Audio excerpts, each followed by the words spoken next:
Arganissima, New York. Your exotic skin, hair, and beauty source, and your one-stop shop for all your natural and organic skin and hair care, featuring authentic organic Moroccan oil and prickly pear seed oil and much more. Bringing you only the best, straight from the source and proudly produced in the USA. So what are you waiting for? Shop today at www.arganissima.com. Arganissima, New York. Your beauty.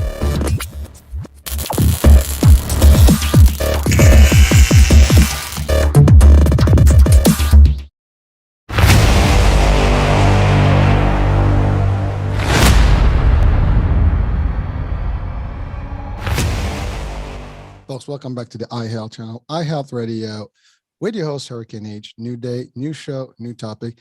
Interesting topic. Again, all the topics that we cover are interesting, but every time I have a new different guest with a different rich opportunity to share with you as audiences. So if you're listening and watching, this is going to be a treat because it's something I've always kind of wondered about personally. And we're going to talk about coaching today, but we're going to start coaching in a different aspect.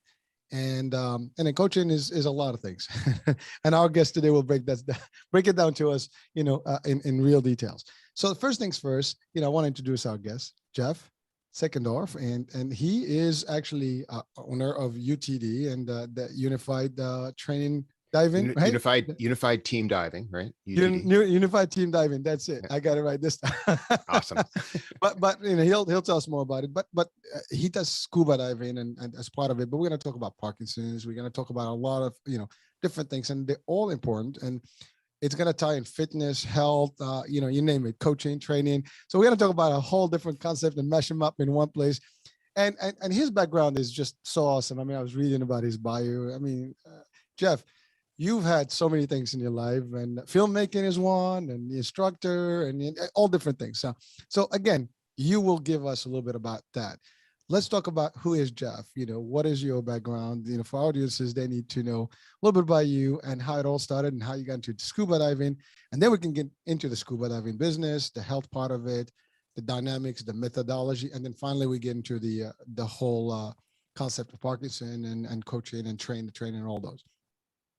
Perfect. Yeah. Well, so, thanks, first of all, for having me on the show. I think that, we'll have some fun for an hour or whatever it is. But, I have basically had two chunks of career. I started as a photographer and became a commercial cinematographer and director, and eventually went on to movies. And I was in the film industry for about, 35 years. And I had one producing partner who once said to me, she saw me as spending 15 years trying to get into the film business and then 15 years trying to get out. So, it sounds like such a great glamorous business, and it is really fun when you're working. But like most people in that industry, my full-time job was looking for work and my part-time job was working. So, I was never a great self-marketer, and it just always seemed like a struggle. So in that sort of trajectory of trying to find a way out of making movies and out of making commercials, I was just looking for anything educational. I had started a mentoring program for emerging film directors while I was, making movies. And I was teaching in a program, the Main Media Workshops and the Rockport College for a long time, teaching filmmaking courses. So I've always had education kind of as part of it. Back when I was young, I got a pilot's license, but I took that all the way through to flight instructor. So the part of me that really these different little career elements have always sort of been anchored in teaching and anchored in education.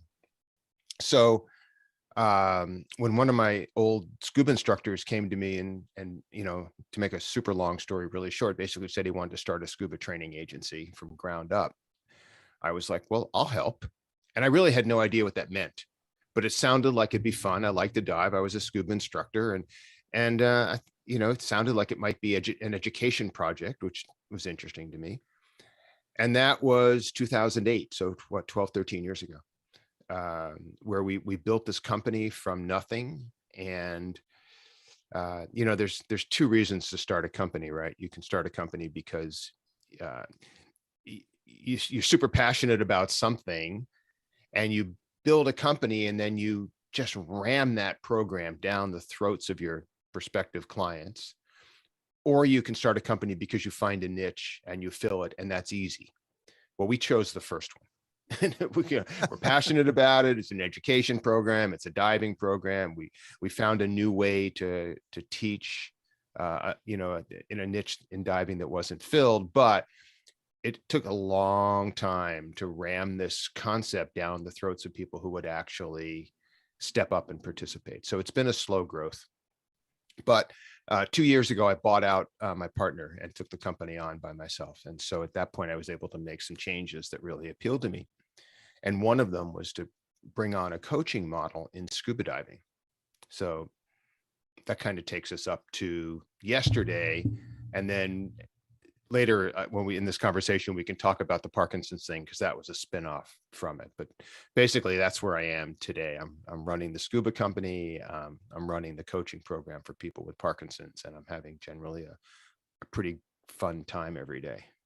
Jeff, you're talking about all this, and I'm sure people are watching and listening right now. They're like, wow, that's a lot of stuff. And you're pretty adventurous, I have to say. You pick some heavy duty stuff. I mean, flights and diving. Yeah, but I've been around long enough to actually do these things slowly. It's not like I crammed all this into 6 years. Well, you look young, so it's all good. I mean, I'm good for that. We'll talk about that too. So I'm sure there's something to do with your activities life. Lifestyle is key, right? Lifestyle makes a difference in how we age and how your health is. And again, talking mash up fitness and healthcare right now and the whole nine. I mean, it is amazing how I've seen this, people that are active and they carry some interesting fitness, kind of concepts in their lifestyles, and whether it's martial arts or any type of fitness or activities, hiking, whatever, they tend to just age differently. Their bodies are different. It's just different. And again, for people that are watching, take on anything that is going to keep you fit, and it's going to help your life much better. I mean, everything in your body functions a little better when you are active, as opposed to if you're just sitting on a couch. I'm 66 and I'm racing a bike and training every day, and I've got big goals. And you can beat me probably on the biking business, I can tell you that much. Yeah, I don't take those challenges unless I'm pretty well sure I can pull them off. I think you would probably, me and biking, I can handle it, but I don't think I can race long enough. You probably catch me in no time and it's over with me. But so I want to just go back. I know you talked about 30 years of your life in the filmmaking, and I know someone's watching right now is like, oh, what kind of films? Any films that we might have potentially watched and that people may have been, not connecting them with you, but now maybe we can bring that connection. So this was feels like it was a long time ago, right? My film career ended like 12, 15 years ago. So, but I made some really awesome movies. I did a movie called Judy Berlin with Madeline Kahn and Edie Falco and Barbara Barry that won the Director's Award at Sundance. That was super cool.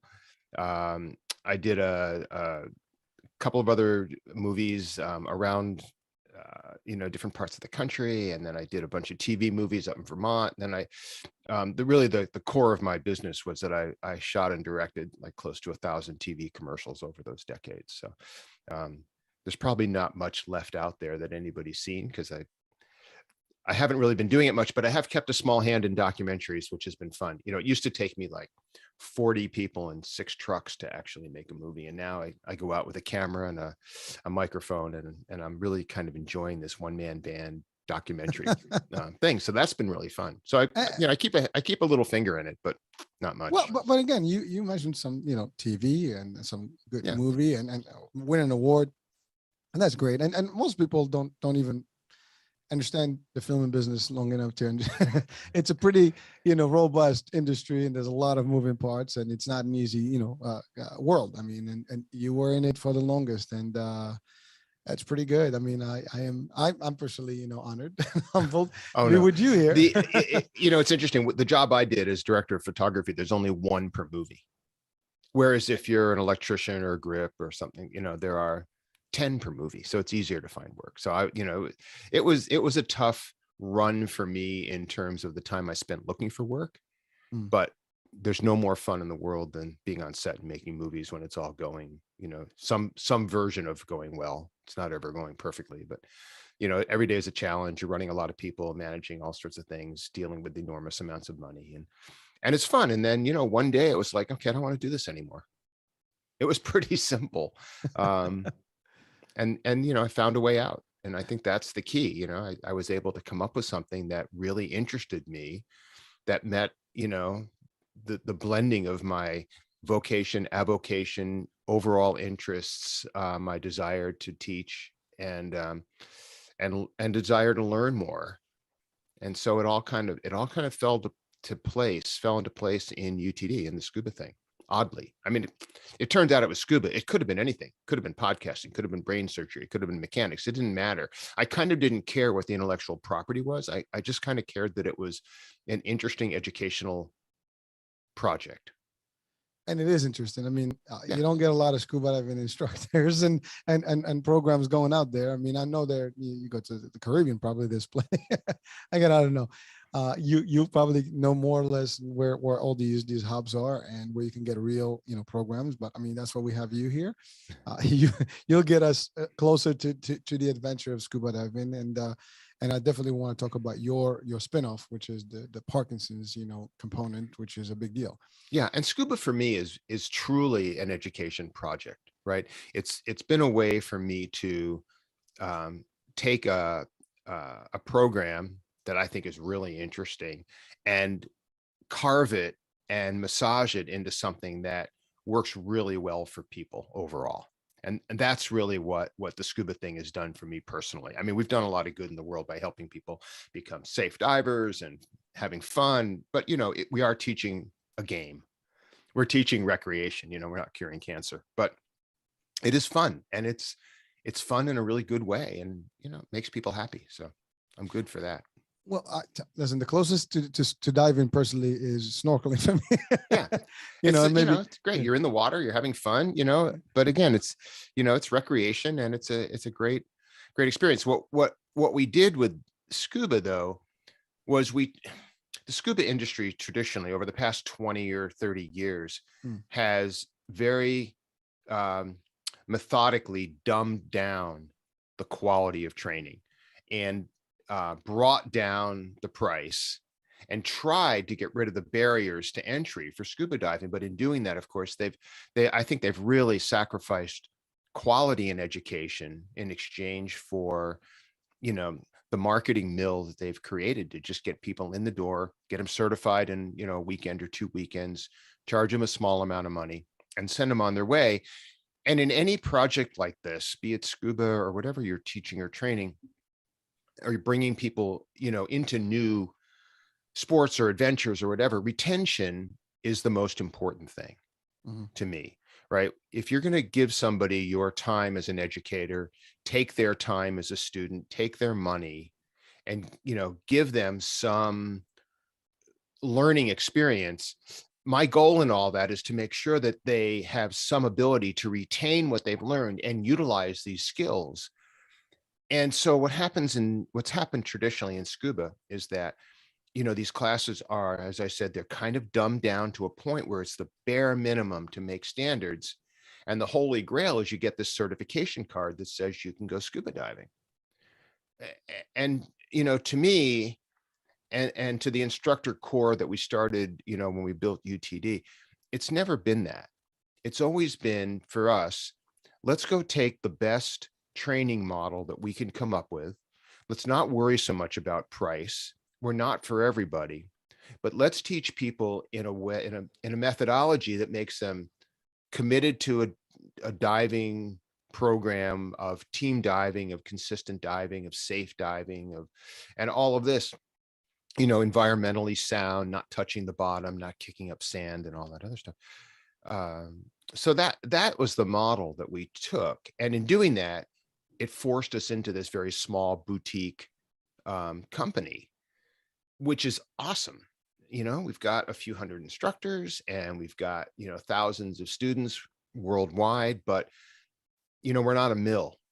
We're not for everybody. And I don't want this company to be for everybody. I want this company to be for people who are committed to getting into an education program that will make them a good, solid recreational or technical diver, and be safe and have fun. And that's the satisfaction I get out of it every day, is that, you know, we're business, we make money, you know, we sell online digital content. That's kind of the money model.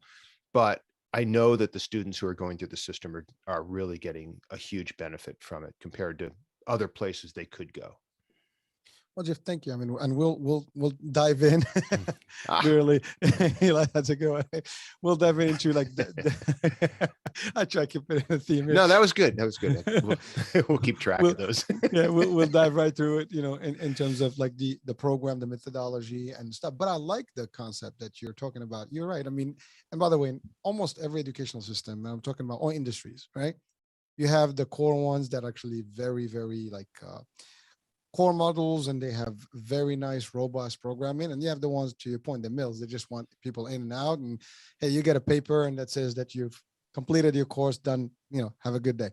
And you're right, the quality of people that you are, you know, kind of developing is not going to be as equal to where you are today. And to your point, you get in the best of the best people out there that understand the concepts inside and out.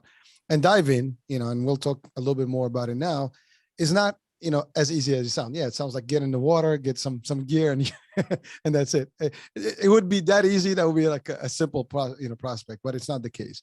That diving can be very dangerous. Well, you're in the environment. You're training in. It's interesting. I have trained lots of public safety divers, and I have one friend who runs a huge public safety department in the Midwest, and he said to me something really interesting one day about diving, which was, you know, for fire departments, they train in a simulator. SWAT trains in a simulator. Urban search and rescue trains in a simulator. Divers train in the real environment, right? You can stop a SWAT exercise by saying, okay, stop. You can't stop a dive by just saying, okay, stop, because you're underwater. Deep underwater. Deep underwater often. So that to me was really interesting, that the thing about diving that makes it makes people need to be so committed to it if they're going to do it. It's the fact that you're always in this environment that can bite you.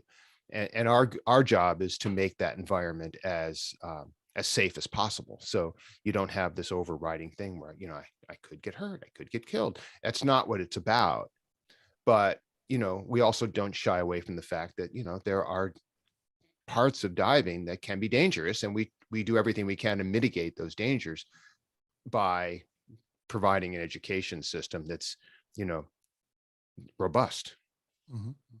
So for people who are novice to diving, and or at least they see in movies, and that's the closest they get to it, you know, you always see these in movies again, and or documentaries, is the gear itself, the oxygen, you know, tanks, and the way they dive in, and the depths that they go in, and you know, how they climb back up, and all those things. You can rush up because you get the whole different concept that can affect your lungs and your blood and all that.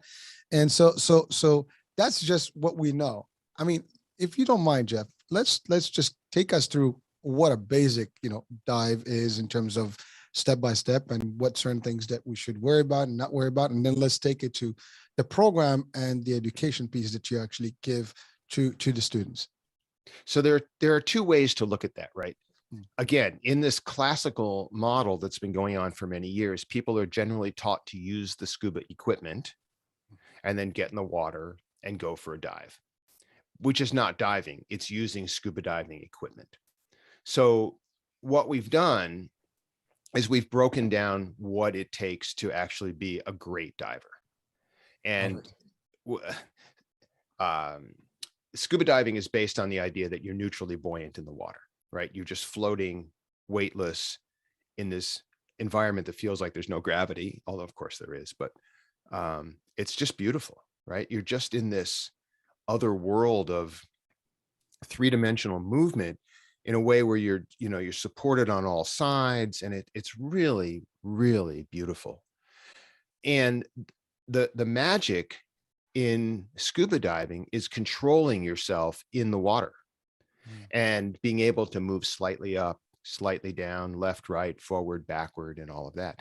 That's what diving is, that control of your body in this environment that, we're visitors in. That's scuba diving. The fact that you've got, some equipment, right? A cylinder with some air in it, some regulators so you can breathe, and maybe some flashlights and things like that. To me, that's always been secondary to the fact that, as divers, we're diving. We're not just strapping on equipment and jumping in the water. So, a basic course for us starts in a pool with a bathing suit and no equipment.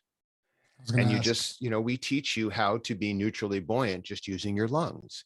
And then we add a regulator, and then we add fins, and then we add a wetsuit and all the other stuff to it. So the gear comes last for us, and the breathing and the managing of buoyancy comes first.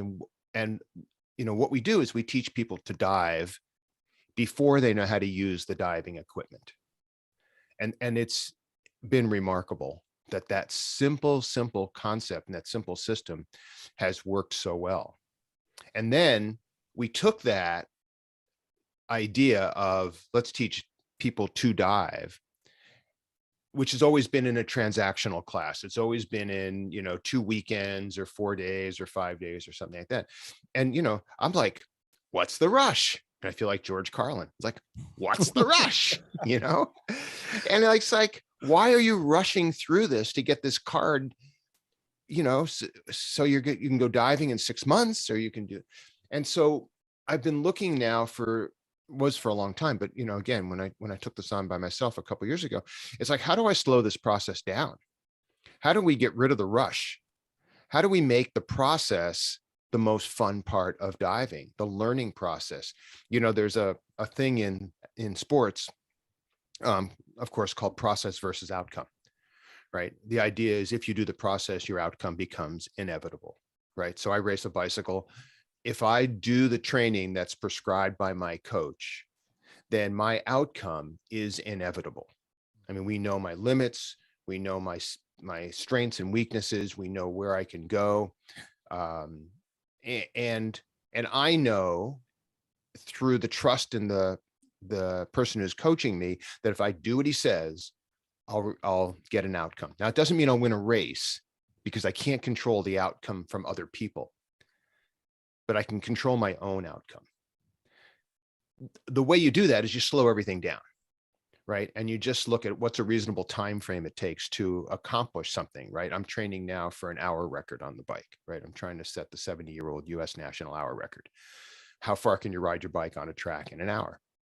And it's a process, and I'm willing to spend the next 3 years training for this to build myself to a point where I can attack this hour record. So that's a 3-year process to ride my bike for an hour. I think that's the ultimate slowdown. But if you take someone who walks into a scuba diving shop and says, hey, I want to learn to dive, and they're like, great, well, have you done it in 3 days? I don't see how you can actually functionally learn anything that will stick with you and have the process of learning be fun. If it's not fun, it kind of doesn't work. So that's where we slowed it down. And that's where I took this coaching model that I have been in for a long time as a cyclist, and figured out a way to apply it to scuba diving. And to me, this has been magical, right? We've been doing it now for about a year, maybe a year and a half. And it's just incredible how it's working. I've got these clients who, and they're going at like, I can't even come up with a fraction, like 100th the speed of a normal scuba diving class. And they're all coming back for more every day after day after day. It's really interesting. Well, Jeff, first of all, thank you for breaking it down. And I enjoyed the concept of you dive first with no gear. That's when you really learn how the water operates. And I can tell you, I love swimming. So I do actually, pool or even at sea, but the ocean, and even at sea, actually, like in the Caribbean, whatever. But I do snorkeling, and sometimes, you just dive in with your snorkels and you just, do your thing. But there's only a certain point where you can go, and the water pulls you right back. It's very difficult to really, to your point, to control your body inside the water if you're not trained And the water will just lift you right up. As long as you're breathing, you're up. Yeah. Sometimes even if you're dead, God forbid, you'll be still floating. But but the idea is that the water has power, and there's current. There's also, so it's not as easy as people think. Even in the pool, especially not salt. Like, I don't know if you do salt water or regular water, but I think salt water it's more difficult because I think that salt water pushes you out further. So I think it's harder. Yeah. It's a little, the buoyancy is different, but not much. Again, I mean, for someone like me, I mean, Yeah. I know the difference, on the pool versus at sea. It's, Yeah. You float easier at sea than you do in the pool. Right? But the fact is, it's dangerous and very difficult, to maintain. And you're right. Most of the people don't realize the difficulty. And you think because you're going to put that gear, you're just going to be in that water floating like nothing's going on. And I like the concept that you said. I'm sorry, you were going to say something. Well, I said that's the retention problem. Right. Right. That's the retention problem, is that if you don't learn it well and you're not comfortable, you're not going to go back. If you have you get your course, you get your certification card, you do your first dive, it scares the crap out of you. It's like, why would I ever want to go back and do that? That's not helping anybody. Right, Jeff. But you said something that's also that really got me going here, and that, like, I'm just thinking about as you're talking, the concept of training real elements. That is a big deal. I mean, being inside the element in the water, that is not like, to your point, you can't run out of it. You're in them, especially if you do any I mean, I know the pool, but then you go to the next level, which basically I'm sure you do real dives. And that's really where you have currents, you have, everything around you that is alive in there, and there's the fear factor that you have to overcome, because people have these notions about water and fish and sharks, and we can talk about all that in a minute, because I think that's a big deal for some people. They're fearful to get into the water, but you're breaking it down to a science, and to your point, yes, it's a fraction of what a normal training is, but you're breaking it down to, like, in martial arts. I've been in martial arts all my life. Yeah, same thing. Same thing. Exactly. You one punch, thousands and thousands of times to do a punch. Yeah. Most people like, oh, I know how to punch. Yeah, you can punch, first time, and you probably can get it right. But to get a real punch, and understand how that speed and everything and control it, takes repetition, forms, everything, kicks. So same thing here. If you are just going to do one in and out, it's not. And that brings me to a question, which you mentioned a couple of times about the license and certificate, right? People want a certificate, and maybe some of the audiences right now will be like, well, what's the need? I can dive without a certificate. Is that even possible? And I guess the idea of I'm a certified diver, maybe that's what people are going after, as opposed to really becoming technical in terms of diving. I think that's where you bring in a different approach, is you're not just going to have a certificate, you're going to be an expert. And I think that's a big difference, because everybody can have a paper that says, I did that. It's like Vegas, right? You can go and get married. Yeah, over exactly. Exactly. I'm married, right? But that's not really true marriage, right? So that's the same concept here, or at least I'm perceiving it being that way. But your program is a whole different world. It is the next, level, really, scuba diving teaching. And again, it's told by your conviction in education and coaching and mentoring, and you apply some of the concepts you talked about cycling. I mean, the fact that you train 3 years for a competition that is for the hour. Exactly. But that takes real understanding of the concept of winning and being at that level, right? It's nothing worth anything can happen overnight, as we say, right? It takes good time, and you have to build to it. People that go space, they train years before they can get into that shuttle, right? Yeah. You have to be an Air Force, fighter or whatever, and do all those things and do true intensive training before you can get into a shuttle. Now, same concept here. So going back to the diving, a regular school, and I've seen them actually in some of the parts of the world where you go in, you can learn in a couple of hours how to dive, and you can go up on one of those rafts and drop off in water with your scuba gear. We don't do that. I know. Well, I'm saying, but they're out there. There's plenty of them. Tons of them. Yeah. Go to any island resort and sign up for a 2-hour pool session. Then they'll take you in the water. And I've seen them. I mean, I didn't do it. Yeah. It takes a little bit more than that I know that it's not as simple as just getting. But it's a model, and it's, traditionally it's not the safest model in the world, but you play the odds, and, often those dives are successful and occasionally they're not. You were asking about certification and can anybody dive? Scuba in the US particularly is a self-regulated industry. So you cannot walk into a scuba diving shop and rent a cylinder filled with compressed air. For that, you need a certification card. If you had a compressor, which you can buy on the market, and a tank that you can buy on the market, and scuba gear, you can fill it yourself, go in the water, dive all day long. But you won't be able to go into a shop and fill the tank. And that's what the card does. The card lets you buy gas. And then in some situations, it allows you to go places where you couldn't go. Most boats require it. Cave diving places that, have a fence, and an entrance, they require it.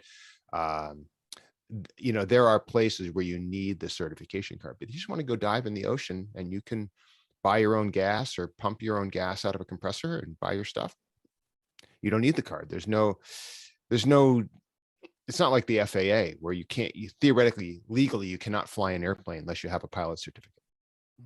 You don't need a scuba certification card to dive. You just need to buy the gas. Which is a whole different concept. So it makes it you can dodge the training if you want to do it.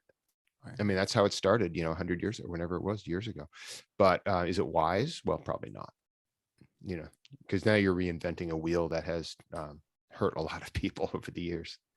No, well, thank you for clarifying that. And I think for me personally, I mean, there was always a question because I never, knew the difference whether you need it or not and what you would need it for. And I'm sure people are like, oh, I didn't know. I thought that, because to your point, some things you need to have a license in order for you. I mean, in real estate, and it's a whole different concept, but you can sell property, but technically, legally, you're not able to, you're not supposed to, but people are doing it. But you have to go to school to get a license and then a state exam before you actually can be legit, but people are doing it without it. They do transactions off the legal path, but they get caught, they have problems. And same thing here. If you do it, the wrong way, it can cost you your life. It's not a simple, just let's do and get in the water. Even your compressor. We don't recommend it. We don't. Yeah, exactly. We don't recommend buying a compressor and buying a tank and filling it up and going diving. I agree with you. I mean, just that itself is risky. I mean, think about it. You don't know what you're doing. That's bad.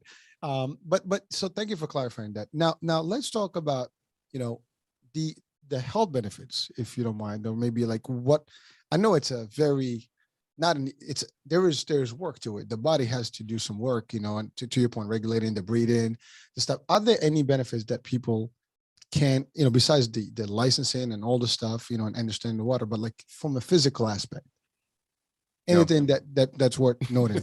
Basically, no. Okay. I mean, the idea in scuba diving, it's anti-aerobic, right? The goal of it being in the water is to reduce your breathing, reduce your metabolic rate, conserve as much gas as possible. It's an anti-workout.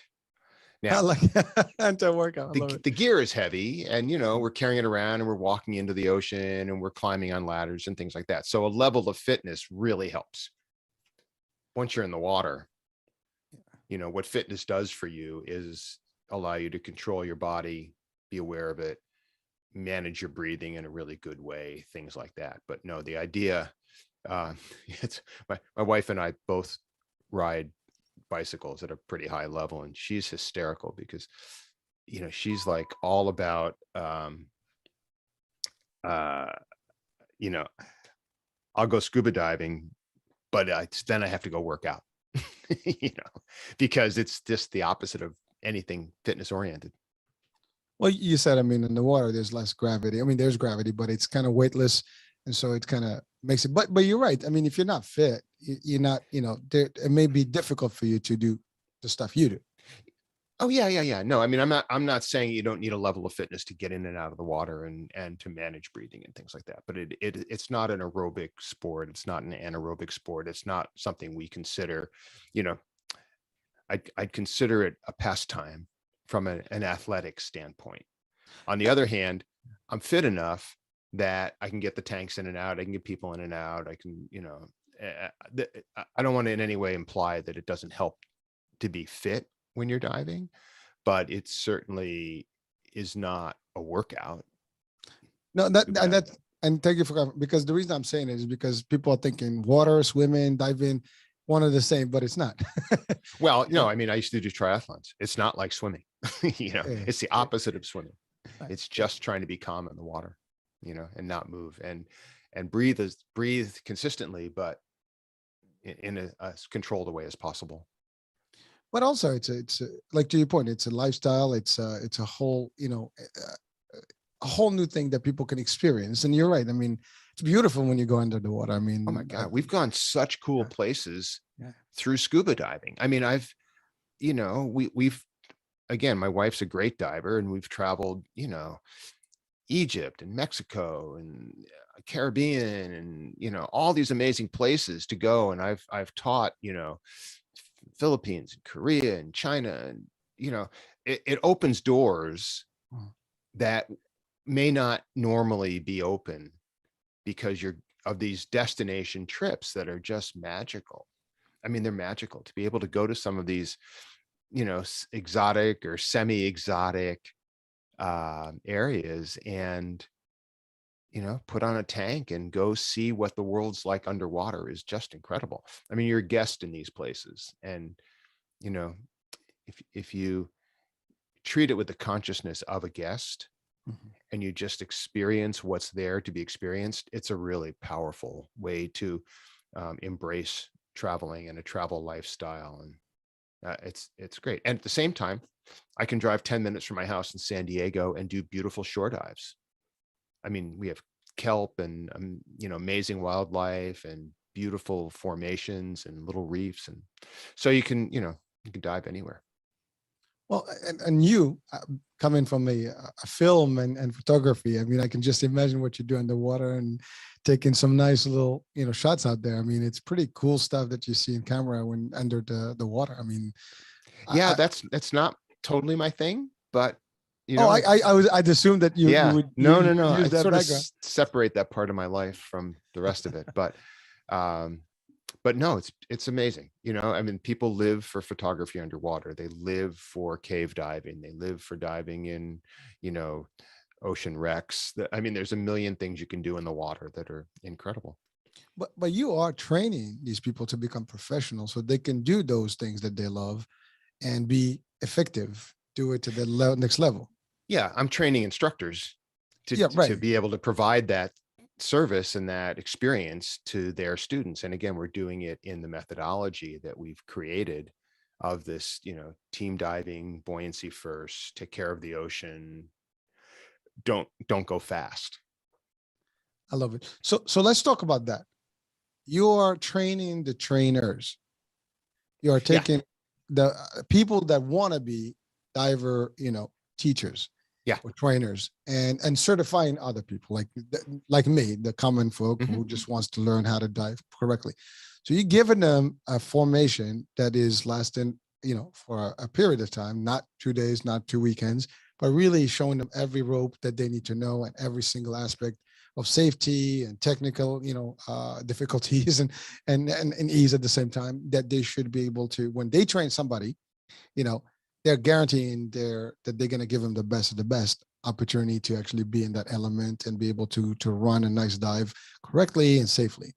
And that's in itself big. Now your students, are these people that want to open their own schools, or they have their own schools, or they just basically want to get involved? Like, let's say you're basically the fitness, like in the fitness world, there's a lot of certifications that give you that trainer, personal trainer certificate and different levels. You are doing it for the divers, but now you're training those, the next trainers, the next generation. And Yeah, and I think it's a good jumping off question for where this coaching program went in scuba diving, because in the group of clients, so we took students and we renamed them clients, and we took instructors and we renamed them coaches. Now they're the same people. It's semantics. But, in this group of coaching clients that I'm managing directly, they are from A to B. I mean, it's like I have instructor candidates who are long time divers.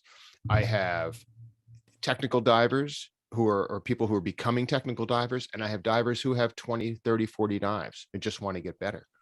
And because of the way we do this program, we deliver every week a series of workouts. It's the exact same thing I do on the bike, right? I wake up in the morning and I have a calendar, and on that calendar it said, like today, it was 30-second intervals, right? Sets of them and blah blah blah. So I did that today. My coaching clients in the scuba company are all doing different things. The ones who are in the instructor program, they're working on various levels of leadership skills and leadership training. The ones who are becoming technical divers, this week they're doing gas planning for technical dives.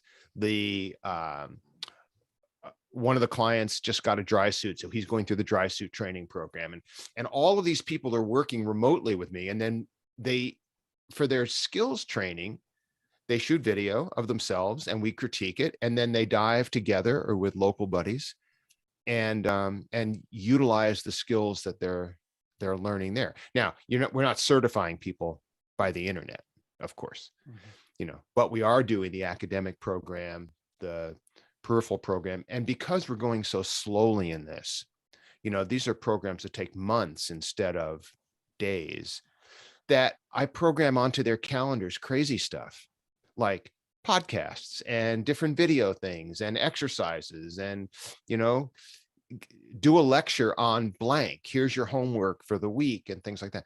So they're getting this huge broad experience around diving, and some of them are getting a fitness element, because we provide that. I'm a certified cycling coach, so for endurance athletes, we can give them fitness guidance along the way, and they get this whole long, slow, amazing process of learning how to either be a scuba instructor, a technical diver, a recreational diver, or just a better new diver. And it's been this incredibly successful program. Thanks for clarifying, Jeff. So what would be like someone that's interested into joining the program? How long is the actual program? I know it's not quick, so they have to have commitment, and they have to be able to follow your instructions and take in your courses and the elements of the syllabus. The whole curriculum actually will be, pretty much something that they have to go through from A to Z. But what will be the time frame for someone to join? Because I know you take your time. So it depends. My favorite answer to every question. It depends. So, which is true. None of my coaching clients live in San Diego, right? So I can't see them every week in the water, right? So we have to figure it out. They have to travel. I have to travel, things like that. Or I have to send them off to another UTD instructor who can work with them, which we do also in a lot of cases. We have one coach, one instructor who's down in Florida, and he brought into the coaching program a handful of people from his work, and they all live in the same, very close together. So he was able to take those people and put them in a basic open water first time class in the coaching program. And it took him about 4 months to get them through it, which would normally be 4 days. And they had weekly exercises, weekly homework.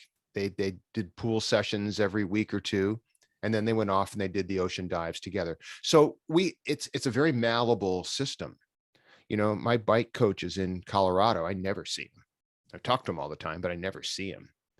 And a lot of these scuba clients, I mean, I know, and I've met them because they've come to San Diego or I've gone to them, but it's not part of it. We're guiding people through a program. But Jeff, thank you for that, because I think a lot of people may be under the impression that to become trainers or scuba maybe certified, they have to be living by the ocean and be able to do that. And you just to clarify, eventually they do have to get to us. Well, okay, I mean, so there are, I just want to make it really clear that there are no certifications that happen magically by the internet. I mean, we have to see these people in the water, train them directly, dive with them. That component is always going to be there, where nobody gets certified by taking like a matchbook home study class. No, I got it. But, yeah. But so the concept is they do all this programming further. So that means it's open to everyone, literally from anywhere, any level. And then when they're ready to that next level and getting, the official certification that you're ready, they have to come in, just like taking the state exam. Now you got to go into There you go. the real Yeah. thing and finalize that final step. But at least, for someone, they know they can still use your services and become certified under your program. And, they'll go through all the training, as far as they can, and whatever they are. Then ultimately they'll schedule, the final exam with you. Yeah, I mean, we're doing it. We're in the middle of it now, right? I've got 2 instructor candidates are coming to San Diego in April. By the time they get here to do the in-person class, they will have done all their academic work. They will have done all of the lectures we expect with them on video. They will have done all of their skills on video. And we can really now focus on, this is how we teach. Because remember, these are leadership class. Those are leadership classes. It's like we're teaching at that level. We're not teaching diving at all. We're just teaching how to teach diving. Same thing with people who come in to do a certification class also are in that same boat, where it's like, by the time they get here, a lot of that work has been done, right? We've seen them on video. We know what their skills are. We've worked with them in different ways. And then we have the ability to say, okay, come on in. Now we're just going to really, experience all the work you've done and tune it up and make you safe and teach you how to practice and all of that. And I love it. I mean, this is like, the ultimate goal of anyone that's taking this program is that they'll get to that level at the end, and where you are there in front of them and evaluating their skills, whether as an instructor or otherwise. And therefore now you can gauge. And by the way, when they're with you, you can say, well, maybe we got to tweak this. Yeah, again, of course. And then they get the final, hey, thumbs up. Now you're good. Now you're part of the team and you can do your thing. Yeah. But again, for people maybe watching or listening right now, like, oh, well, I don't have a program like this and, where I am, but you can still, go through Jeff's program and UTD, and then ultimately come in and do your final stages, in San Diego, and that's it. Or wherever we have a UTD instructor, which is all over the country and all over the world. It's not like you have to come here. I mean, we've got, dozens and dozens of instructors scattered everywhere. So, if you're in Detroit or you're in Florida, you're in Washington, wherever you are, we just point you to an instructor. Thank you for that too, because that's important clarification, because now people realize that, they have other points where they can actually get the final. Yeah. I mean, we want everybody to come to San Diego. San Diego is beautiful, but it doesn't make sense.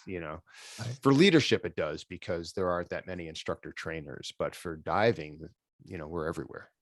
So let's talk about leadership. You mentioned that a few times, and I enjoy that part because I do it on my own world, in the insurance world, just corporate leadership and all that.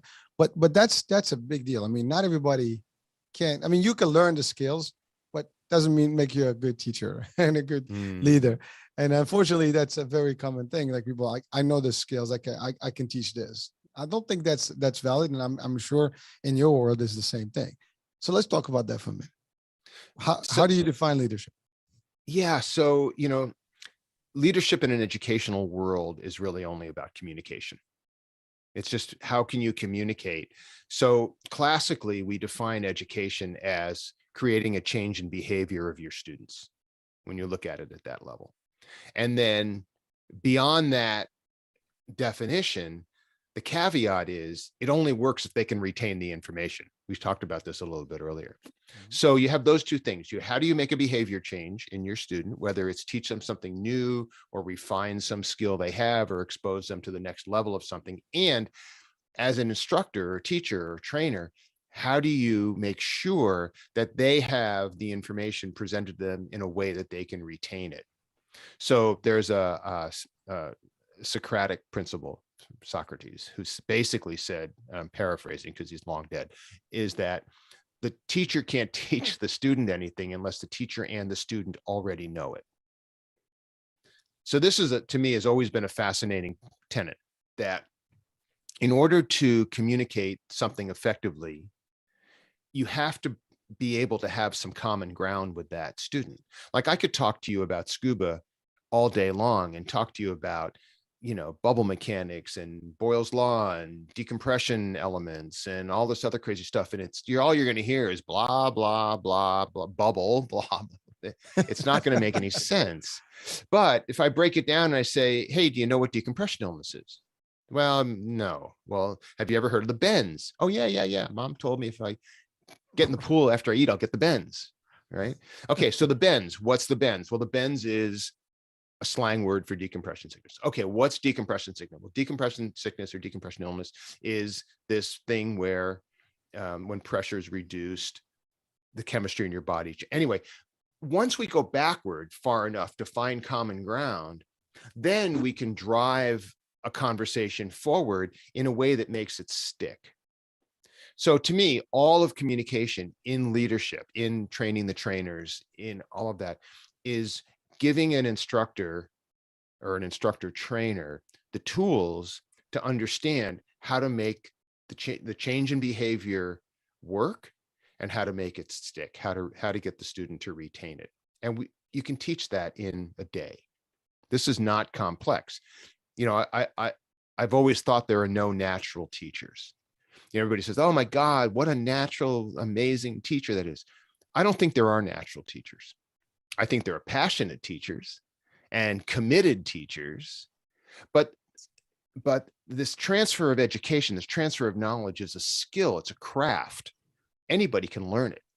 Now, you might not be excited about teaching it, but you can still learn the craft of it. The art part is, are you passionate? So in leadership training, you know, that's, you know, and I have this company, the Training Cycle, that does leadership training for basically train the trainer training.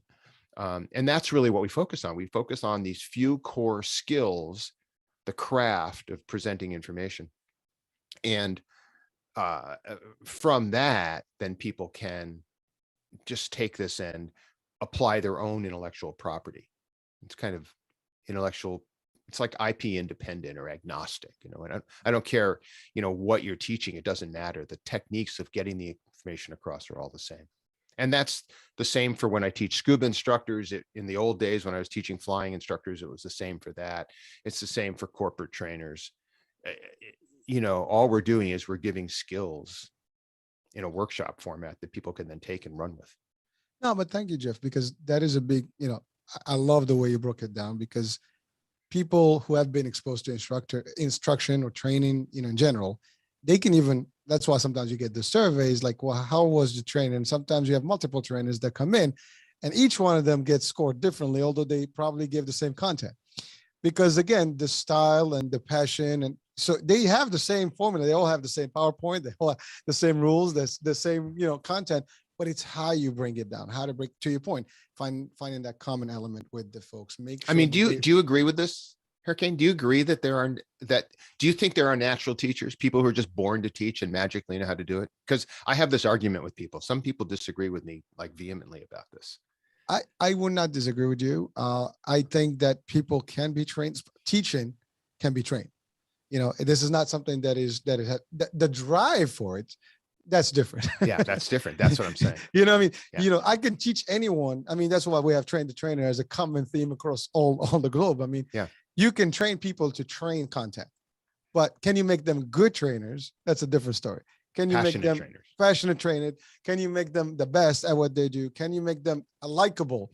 Can they make them really drive stuff? Yeah, I mean, drive stuff to people. Because listen, I make a joke because in real estate we had similar thing. I mean, I train, you know, real estate. I train salespeople, and everybody's got a different, you know, method and style and personality, and you bring that to that element, and people can really get fired up. Or I mean, I've sat down in instruction before, and where you'd be like this. Oh, damn, I want to get out of this thing. And then I get to this place, I'm like, yes, you know, like you get excited, you want to be part of it.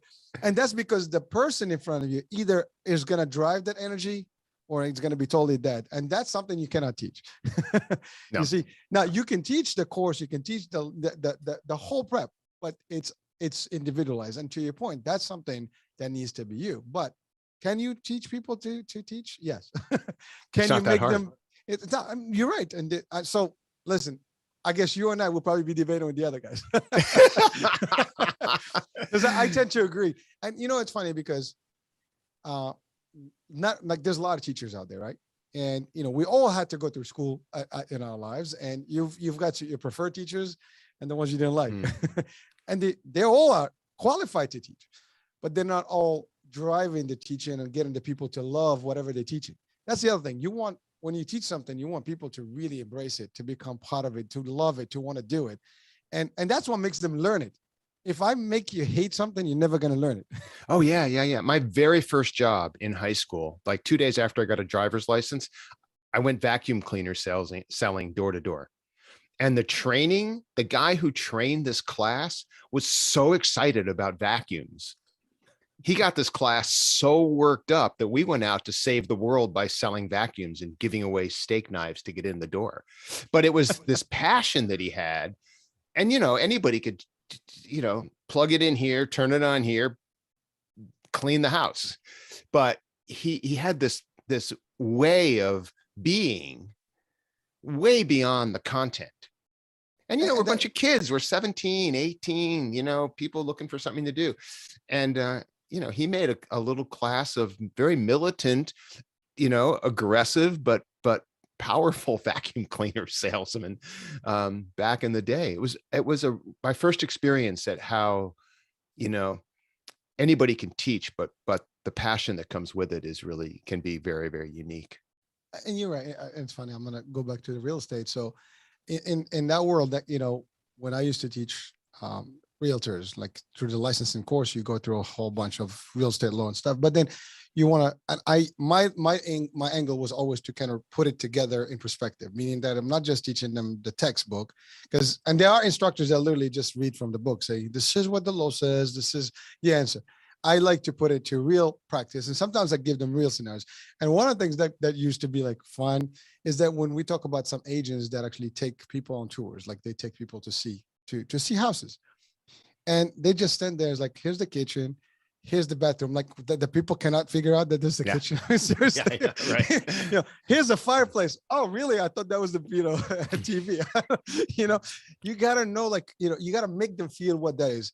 Just imagine yourself sitting in front of this nice little winter day and the wood is there, and you get them to start visualizing what that look at this kitchen, how many, you can give them visual stuff. And that's what makes it different. But I've seen it where people say, all right, well, that's a bedroom. Oh, okay. Thank you for clarifying. Is that the door? It's exactly that. But that's really the difference between, someone who gets you really to enjoy it and someone that's like, just really kills it. And I'm sure in the diving, if a trainer is not getting people excited about that diving and the technical and really like the passion that comes with it, these people, to your point, they might just try it once and that's it, done. Therefore that's not what we want. We want people to come back. You want retention for your trainers, you want retention for their clients.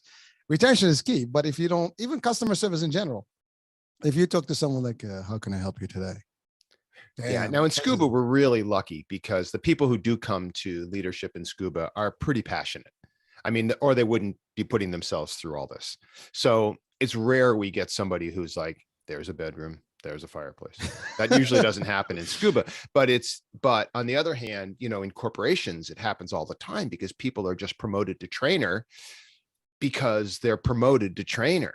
And it's a promotion or it's a move or something like that. And, we've always, in the training cycle, we've always said that your best employee may not be your best trainer, right? Because although that best employee may know the content better than anybody else, it's questionable whether that best employee will actually have the passion and the energy and the commitment to share it in a way that people can absorb it and retain it. Things we've been saying for an hour now. So, I think it's really this looking at this broad. I love this conversation that we had are having because, it really gave us the time to really look at this really broad, very tiny, narrow topic in a very broad way. Right? What do you do as a trainer to bring a methodology and a program to somebody in a way that they may or may not have seen it before, with the goal that they can then present it down the next line, the next line, the next line? I think that's, there are a million ways to do it. We chose one, but it's a fascinating process to see, students, instructor candidates all grow and turn into, better divers, better instructors, better people, through this program. It's been amazing. So how many, if you don't mind me asking, how many instructors so far and trainers that you guys put into your program? Oh God, I don't know. A lot over I'll the take it. years. Yeah, I'll a take it. lot. I mean, they come and go, and then, some people are active, some people are inactive, some people become instructors so they can teach their family, and some people do it to make a business out of it. So it changes, it varies. Are they like recurring, like, like in a lot of industries, you have like continuing education type of courses and things like that. Do you provide any of Mhm. that in the scuba? Yeah, and most people move up. Once they start, over the course of years, they move to high, they come in at a basic level, and then throughout the course of years, they bump up, bump up, bump up, and move up, both as personal divers and as instructors. So that's a ongoing full-time process for everybody. Great. Well, again, these are some questions that probably people that be interested. And you're right. I mean, scuba diving is a very unique world, and it takes a certain crowd to be part of it. Just like there's some sports that are not for everyone, and Yeah. people are just the ones that really feel it and taste it and think it, as a special, piece of their life. Now, I do want to ask the question. Just curiosity. I know part of your teaching, the teachers and the instructors. But the world of water still scary for a lot of people. I mean, is there anything in the course that kind of prepares them for those types of questions when they go to the common folk like me and like, I fear the water. I can't get in the water because I'm afraid of sharks. And that's a very common theme around, So diving. it's a really good question. And it comes back to the same answer I spoke of earlier, is that we're not for everybody. And I don't want to be for everybody. Our most difficult students are spouses, boyfriends, girlfriends, parents, kids who are being dragged into a scuba class because a spouse, a parent, a kid, a girlfriend, a boyfriend wants to go diving and wants them as a buddy. We've seen so many of those situations where somebody comes in, they're miserable in the parking lot before they get in the door, and the spouse, boyfriend, girlfriend, whoever it is, like, come on, we're gonna go diving, and they're like, geez, can we go to a movie? Those are the people who have that issue, and we try to solve that before it becomes certainly before it becomes dangerous, but also before it becomes expensive. But I think you covered it, because I think you've had enough experience to deal with it, and I'm sure you have no problems with turning their minds and changing their whole its own outlook. I mean, how people see things. I mean, it's a little bit of psychology to you can see this immediately. You can see it in body language. I mean, they walk in the door and it's like, ooh, that's going to be a problem. And then we figure out a way to make it not be a problem. Listen, I'm sure you got the whole program down to the actual elements. And we're trying. Yeah. No, you do. Well, listen, I mean, we've come to the end of the hour here. I think we've covered a lot of grounds. Is there anything else that you'd like to share at this point with the audiences in terms of the school? Someone wants to connect with you, or any just advice you want to give? Yeah, no, I think that I wasn't prepared for that question. Although I should have been. I think really it's about follow your passions, right? If scuba's for you, give us a call. If it's not, don't. If coaching's interesting to you, give us a call. If it's not, don't. But I think that if we look at how you're going to move through an educational system, whether it's in scuba or in flying or in driving, if you're young, if it's sports, whatever it is, it's choose your guides really carefully. Choose your coaches really carefully. I just went through a process of interviewing coaches for the bike, and it was eye-opening. I mean, I talked to so many different people: inexpensive, not expensive enough, crazy, not crazy, experienced, not experienced. Just interview. If you're interested in scuba, most people just walk into a scuba shop and say, teach me to dive. They never ask the qualifications of the instructor. Mm-hmm. So I think if there was advice, and I'm not crazy about advice, but my advice would be interview your future trainers and mentors really carefully. Jeff, I have to say, you were prepared for the answer. You just took me a minute to find it. Yeah. Well, the reason I said that is because you're right. I mean, even in jobs, right? I mean, when you interview for a job, you really have to interview whether that's a company you want to work for, or is that the boss you want to work for, and so on and so forth. So that concept is you have to ask it. Sometimes people go in the concept like, oh, I'm just going to be a student, so I'll take whatever I can get.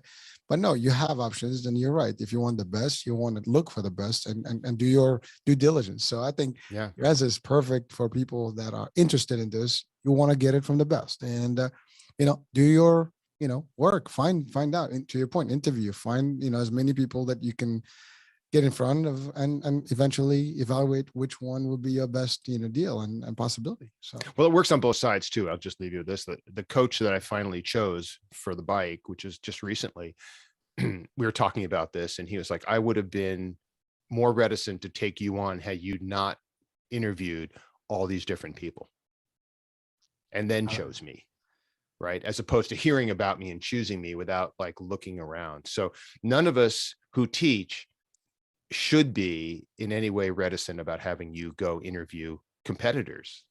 I want you to go interview competitors. I want you to go see what's out, and then make a decision and see if we're the right fit. I'm going to leave it with that. Awesome. So Jeff, thank you so much for the time. I mean, it's a lot of information. I learned a lot today. I'm sure audiences will be enjoying this particular episode here. I wish you all the best out there, and keep up, the great job you're doing. Thank you for being with us. And I guess hopefully maybe we'll have a different talk, later on about something different. I don't know. Yeah, no, there's a million things to touch on, but I really appreciate the time and grateful to be here. No, thank you. Folks, thank you for being with us today and watching on the iHealth channel, listening to iHealth Radio. Your host, Hurricane H. We'll be talking soon. Different guest, different show, different topic. Bye for now.